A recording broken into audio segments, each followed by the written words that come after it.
And it so fits in with my intergenerational trauma, the bloodline healing, that yes, I want to do that. I want to help the people to restore generations.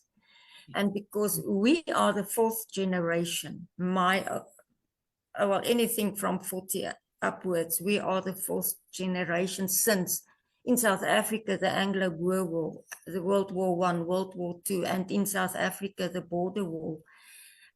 We must restore, we must repair, because according to God, in the fourth generation, everything sort of culminates to one. Then you have the decision, what do you want to pass on to the next generation?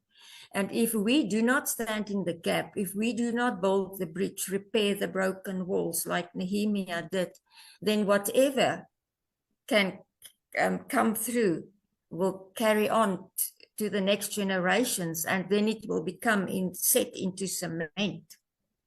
So we are still here. We must bring the changes. We must change what happened 4 generations ago.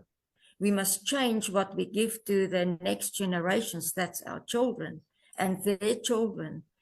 And it's a beautiful thing. It's beautiful restoration. And in the year that we are now, 2026, the 6 stands for man. That's the day, on the 6th day, God created man.